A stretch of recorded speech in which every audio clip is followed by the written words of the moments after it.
Hello and welcome to Respectfully Podcast.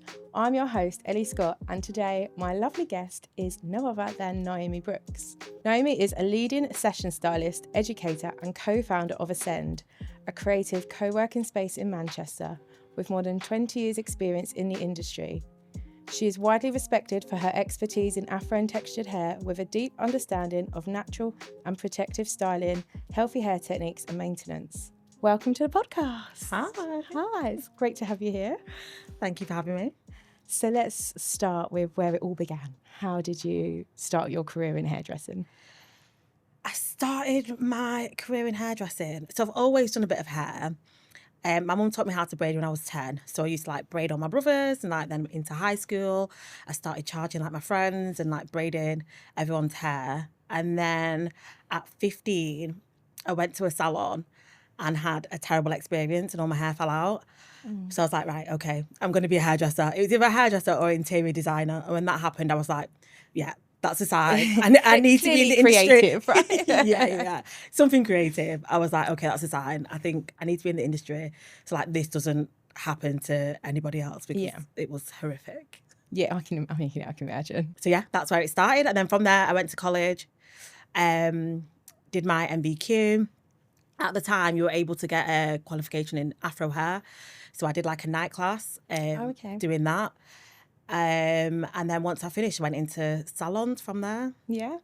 And at what point did you know you wanted to take it beyond the salon into red carpets and fashion weeks and session? So that started quite later on in my career, to be honest. I'd say the last 5 years, maybe a little bit longer. I wasn't really aware of that side of the industry. Obviously, you watch TV shows and you see the fashion shows, but you don't think of the behind-the-scenes aspects. You don't obviously think about hair, makeup, obviously needs to be done for that. Yeah. And who is doing it. I was just very focused on going to college, qualifying, and a salon was my focus. And then once I got into the industry and started coming across things like the fellowship and Hairdressers Journal, I was like, okay, so there's a lot more than salon experience. And it's starting to open my eyes. Then I was like, okay, fashion, love fashion. And it can be a bit more creative than your day-to-day salon work. So that's when I started pursuing that side of the industry. Obviously, it sounds very glamorous. Yeah. Is that side of things as glamorous as it sounds? Not always. I think the end result is always glamorous when you see your models walking down the catwalk and the hair and everything comes together. It is incredible. But the early call times, the quick turnaround and stuff like that isn't always easy, but it is rewarding. Has there been a particular person in your career that has kind of influenced you or mentored you or just inspired you to kind of get to where you are now? I think there's a few people, and they're probably not even aware of this. Errol Douglas initially, he was the one person that I saw that looks like myself, that was doing amazing things at the time. And he made me aware of the fellowship. And at the time of the fellowship, you had to be introduced by a member. You couldn't just sign up. Yeah. And I met him on the stand at Hairdressers at the Salon International. And we were speaking. I was like, oh my God, I absolutely love you. And I was like, I'm interested in the fellowship. What's it about? Blah, blah, blah. And he was like, I'm going to sign your form. And I want you to make sure that you make the most of the opportunities from there. And it was just an amazing moment because obviously it's someone that I've looked up to for so long. And he got me in there and I started then being aware of more things in the industry. Yeah. So definitely him. Michelle Thompson, absolutely love her work. She was another one. Sandra Webb. And I think when I first started, I was very focused on Afro hair because it's my hair type. There was not really much, especially in Manchester, professional services and salons for that. Those people really showed me that it is possible. So I started creating that then in Manchester. And as time's gone on, Lisa Farrell, I did the Project X with the fellowship with Lisa. Yeah. Session, I started assisting on shows with Eugene and started meeting different people and seeing how they work and getting loads of knowledge from them. So yeah, there's quite a few people. There's some good names there as well. Yeah. Yeah. Very influential people there. So tell us about Ascend, so the co-working space you've created. Yeah, so Ascend, we launched last September. on the backside of closing my previous salon. And it was about having the space to be a creative, be an individual, be independent, but also have a community as well. So I think as freelancers or independent stylists, it can be lonely. You are on your own, whether you're on the road doing like your session and stuff like that, or whether you're renting a chair within a salon, you can feel quite separated from the rest of the teams and things like that. So it was about having the space to run your business independently, but still having a community of people that you can connect with. So we'll have like events on that the people are that can take advantage of, co-working desks. Just building more of a family as well as independent. Yeah. So was it in the pipeline when you decided to close the previous salon? Not at all. Not at all. So I was closing the salon and I was like, right, the next phase is about getting back into loving hairdressing again. I think as a business owner, you can get so caught up in the business aspect that you very rarely even doing hair anymore. You just focus on your marketing, HR, like managing people, like all the things that come with it. And I started to just lose my passion. Not necessarily for hair, but I think because I wasn't doing it enough. Yeah. So I was like, right, this needs to end. So I closed the salon. I was like, I'm just going to rent a chair and I'm just going to get back to being creative and doing all of that. And then my business partner at Ascend, I spoke to her because she did my marketing and my social media for the salon. Yeah. And I spoke to her about it. She was like, oh my God, I've been wanting to do a co-working space, blah, blah, blah. And I was like, oh, okay. I was like, well, I suppose I can work from there. I can do my education from there. And I was like, okay, let's do it. And then it just evolved from there. So initially it was just going to be a couple of salon stations and that was it. Yeah. And then I was like, no, I think it needs to be a bit more than that, more community to be able to hold events. People can hire the space out. And then the people that are in there feel like they're part of something rather than, again, just being independent. And how are you finding the balance now with, obviously you're still running a business, but also getting your your creative passion back, and how does that feel? Oh, it feels great. Yeah. It feels great. At first, when you make a big decision like that, you're a bit like nervous about what can be. It's the unknown. It's something that I've never done before. So I was a bit nervous about it, but it definitely is the right decision. A lot more balance in my life, a lot more time for myself, and then for like family and friends, the people that I love, and getting back to being creative as well. So like I have the time to just mess around on the doll's head or like do test shoots and explore like concepts that I have in my head and things like that. So it's helped. Yeah. Oh, that's great though. That you're getting back on track. It worked. Yeah. Although you do keep busy, don't you? So Yeah, I saw that you also held an event quite recently for women who'd suffered like domestic abuse and for that wellbeing and pamper evening. Yeah. What inspired you to do that?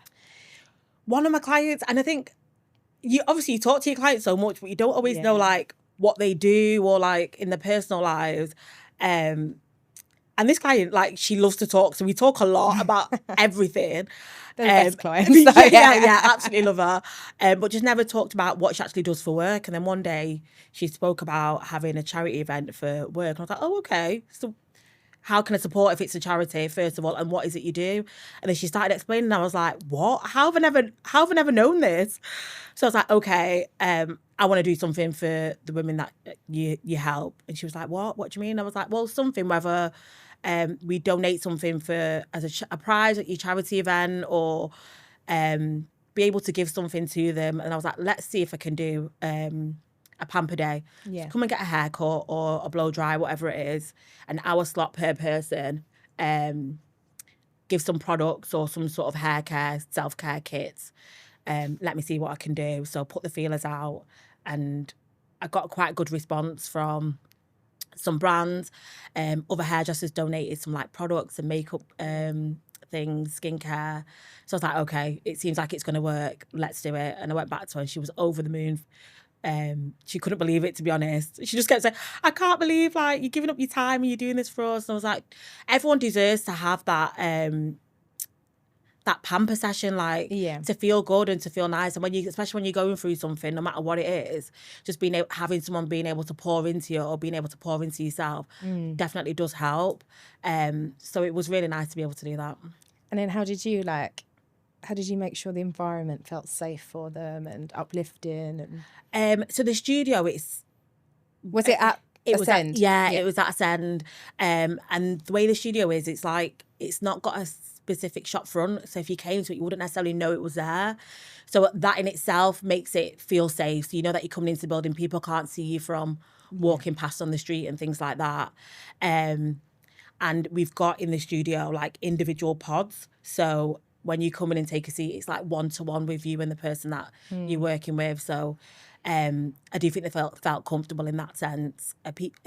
Some people from the charity came along, so they were there to support them and they know them as well. So that made them feel comfortable.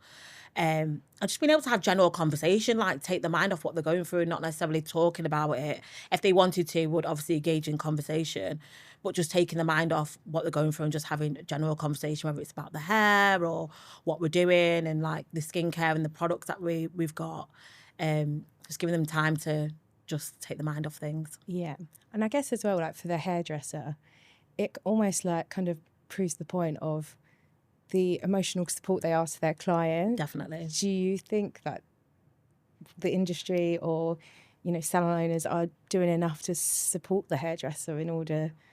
I mean, it's a lot, isn't it? Like almost like trauma dumping, isn't it? It's just to take that away and be like, gosh, my client's been going through this. And do you think hairdressers are getting enough support on that side? Do you know what? I didn't think about it enough. I think because we just do it. Yeah. So I didn't think about it enough until I seen a post on Instagram the other day, and the lady was saying like, therapists obviously paid to do the job that they do and are paid well, obviously qualified for it as well.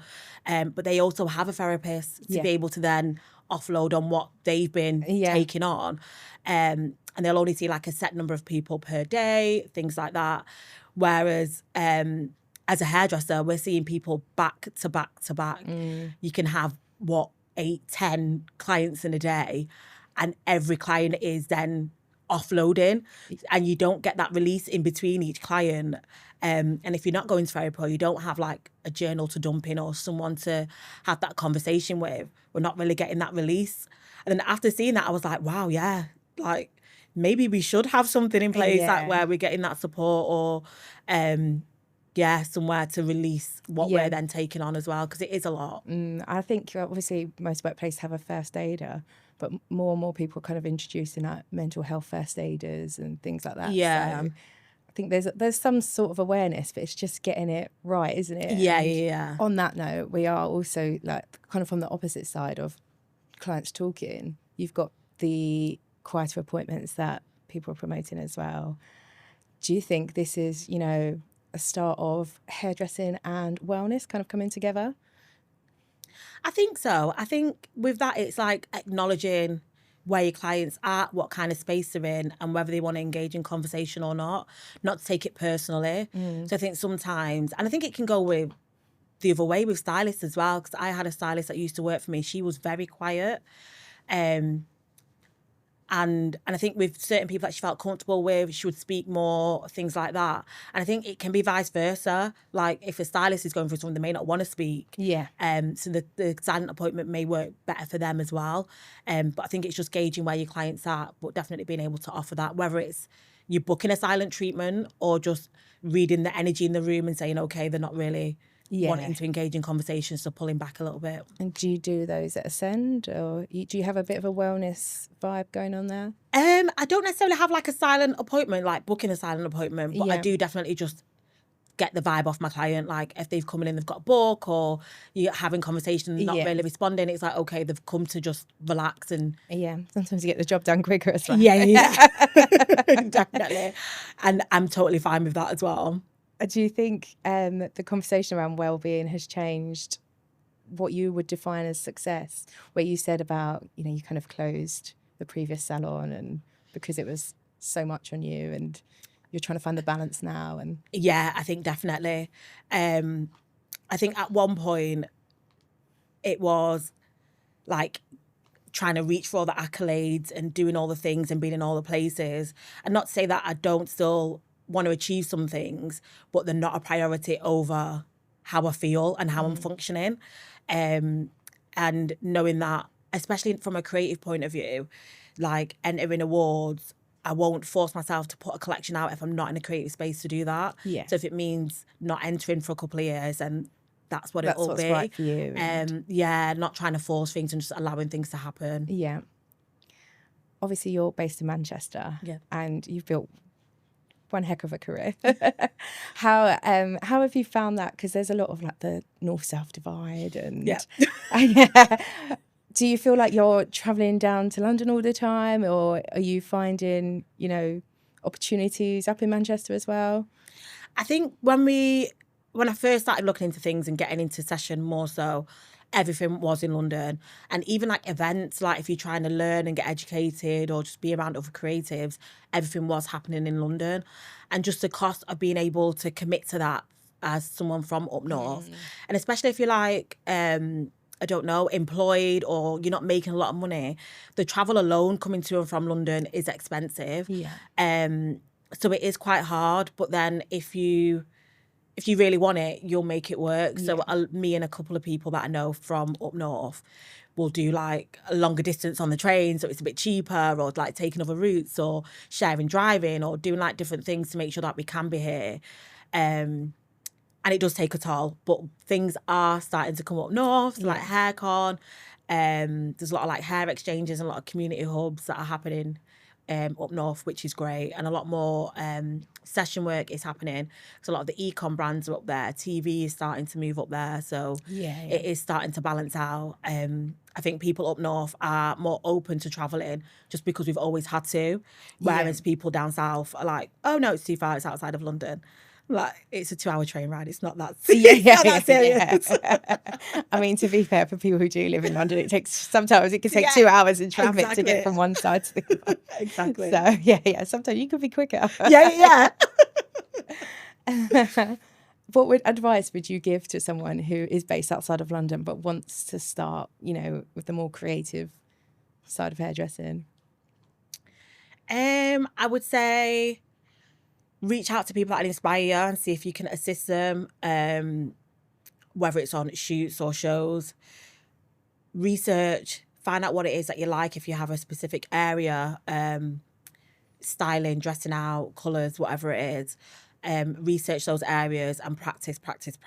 Yeah. Practice is the number one thing. Yeah. Definitely. But also just being able to get your ideas out from your head into reality. Like, how does it work? How does it come across? Does it translate well? Sometimes we have ideas, but then when you actually do them, it's like, no, it's not working. Yeah. So just, being able to practice and honing on your skills. And you mentioned in Ascend that you're doing education in there. Yep. So what kind of education are you offering? I do education around Afro and curly hair. I started my training academy 3 or 4 years ago now, which I was delivering from my previous salon, and then also working with brands and going out to other salons. So I've now created the space within Ascend to be able to do that more efficiently in there. So it's like intro to Afro hair, which is like the foundations, the theory, and some practical. We do like master classes, which are like look and learns, cutting, styling, braiding, just a few different things. Yeah. As an industry, in understanding like textured hair education, do you think we are getting better at knowing that it is an essential skill, or do you still think people almost treat it as an add-on? I think we're getting there. I think people still do treat it as an add-on. And what I find interesting is that, like, when you're learning and you're doing your MVQ, it is like European Caucasian hair. Yeah. But then people will figure out how to work with Asian hair. So whether it's East, West, South Asian, whatever, everyone's hair is different. With that, we're just like, okay, we'll figure it out and we'll do it. But then when it comes to Afro hair, it's like, pause. It's like, why are we not having that same energy to figure it out and learn? Yeah. Now there obviously is more education out there, so there is places and people that they can tap into, but I do still think it's an afterthought. We've not got the clients in the area. I don't think it's necessary for me to do it. I don't do session, or I don't, like, there's, even if it's one person that's going to walk through the door, it's one more person that you could be servicing for the rest of their life. Like, it makes a difference. I'm actually a hairdresser by trade, and the first salon I worked in, we was like South East London, so we were kind of taught how to do afro hair, Yeah. and like do your haircuts and blow dries.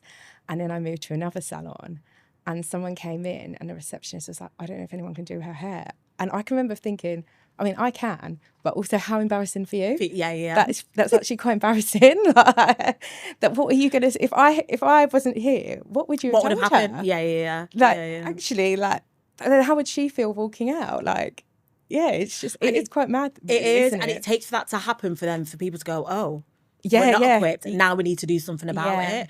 Where prevention is better than cure, like being able to have those skills in your back pocket for when that day does happen. Yeah. And it doesn't necessarily have to be everyone in the team that does it. You can have 2 key people, but someone within a salon group should be being able to service them. Where do you think the gap mainly is? Do you think it's the college education? Do you think it's the salon training? Where are like the... I think it's a bit of both. I think if you start in college, then there should be something there, so you're learning everything at the same time as you rise. And then if you're in a salon, if your managers care enough about you and your journey, they'll be asking you like, what do you want to learn? Where's the gap in your education or your skill set? And then going to search that for you, rather than just doing the generic, this is what we all do. Yeah. There's the education. What do each individual want to learn, and where do they want to progress? And then source education from there. Do you think there's also like the fear of getting it wrong when... I do think that is there, but then I also think that's an excuse, because there's a fear of getting it wrong with everyone. And even like as a qualified professional hairstylist, you can still get it wrong. Yeah. There's still always going to be some level of fear there. Yeah. So I think it is an excuse. We hide behind that too much. Mm. What would like meaningful progress on this subject look for you, like in the next 5 years? That there's no, I have to travel 3 hours just to go and get a haircut, or I have to seek out a specialist. To be able to be seen. And I get that some people will still want to do that just for more comfort, and feeling comfortable in the space that they're in. But you can go and have a basic service such as like a treatment and a style. You should be able to go anywhere to get that done. Yeah. So that's what progress would look like. And even when like working with brands, how, like, you know, how do you know they're almost like genuine when they're... It's so hard with that, because it's literally just what you see on the surface. So through a campaign or through an image, so it's hard to be able to tell whether they're genuine or not. I think consistency. Yeah. So it's not just one range that supports this hair type. It's thought about in every range that you do. Yeah. And there's not just then one person in the campaign or one hair type in the campaign. That there's a variety of people, so we know that it is genuinely for everyone. Yeah. And also and then also for the hair to be styled in its natural form, because a lot of the time the hair's wanded, or it's like it's not the genuine natural curl pattern. Yeah. So showcasing that more as well. Yeah, actually for tribute we did like a black edition to focus on, it was like the models, it was everyone behind the scenes really. I did the very first one. Yeah, I thought you had. And but that's what we were kind of looking at, like collections and things, and it was, oh no, like they've sleeked the hair, like we want the hair in its like natural state. Like, let's show how beautiful it is. But it also gives a false perception to people in the industry, can look and see that because they're professionals, but then little girls that are looking at that, someone that doesn't look like me, and they think that's then a natural curl pattern, when it is, I want my hair to be like that. It's not natural. So we're trying to achieve things that aren't possible. So I think just having a more natural approach. What would you like the next generation of textured hair specialists to have that you didn't have? What would you like to be like available to them? I feel like I had it. I think like I had it and then it went backwards for some reason. I don't know if it was just where I trained and the people that I was around at the time. I don't feel like I lacked anything. Like I said, I managed to get a qualification, which a lot of people didn't. And that's because I had educators in my college that fought for it. And then they got brands like Avalon and stuff to come in and do days. So I always had it there from the beginning. I think maybe going back to that, it's not necessarily not what I didn't have, but going back to what I did have. So having things within college, within salon. I guess it's knowing about it as well. Do enough people know that that's there? Yeah. So bringing the qualifications back into salon as mandatory, and not just a cut and style, which is where we're at the minute, like a full spectrum of services. So people are, there's no separation from the get-go. And I think when I started, I never had that separation because I was learning everything at the same time. So people are like, oh, you can do all hair types. Yeah, because it's all I ever did. It's all I ever known. So going back to that, there's no separation. It's just hair and we're learning all aspects of it. Yeah. What's next for you? Oh, what is next for me? I'm still figuring that out. I think I'm a year in from closing the salon now, and just getting settled into the new studio. So I'm now finding my feet again. I think education is my focus, but also being creative. So in whatever space that looks like. Nice. Yeah. Well, good luck. Thank you. And thank you for joining us today. Thank you so much. Thank you. Thank you so much to Naomi for joining us today. And if you enjoyed the conversation, please rate, review and subscribe to be the first to know about the next podcast. Till next time.